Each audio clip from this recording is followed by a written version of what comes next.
In this video, we are going to be talking about major scales with no key signatures. Now, what exactly is a major scale? A major scale is a sequence of notes that is composed of whole steps and half steps. And in this case, we are doing with no key signatures, with only accidentals written in the scale. Here we have the F major scale as an example, and if we recall our circle of fifths, the key of F major has one flat, and that flat is B flat. Hence right here we have only one flat in the scale, which is B flat. But how did we come to that conclusion without using a key signature?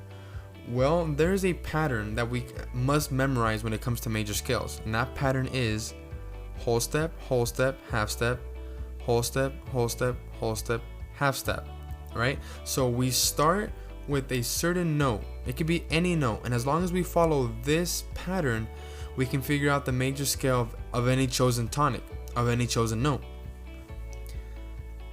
We start at F, a whole step up from F is G, whole step up from that is A, half step is our B flat, whole step C, whole step D, whole step E, half step to F. And notice how the seventh note in the major scale will always be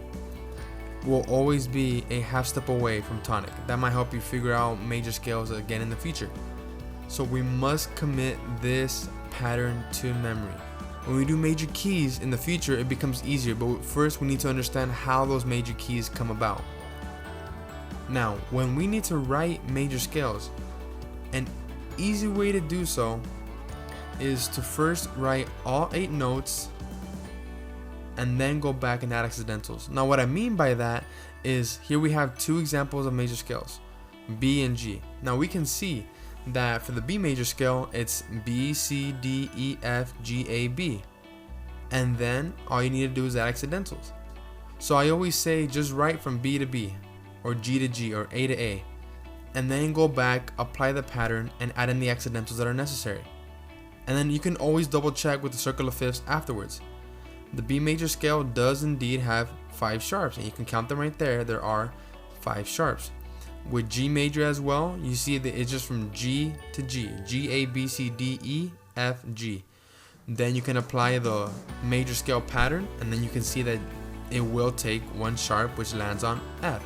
So when you need to do these in assignments, I advise you to just write whichever major scale it is, start on that note, write up the octave, write up the 7 notes to the next note of that tonic, and then go back and apply the major scale pattern, and then write in the accidentals. And make sure you're always writing the accidentals in front of the note.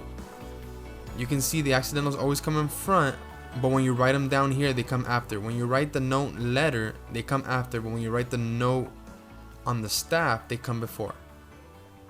Make sure to commit this major scale pattern to memory. It will help you out in the future.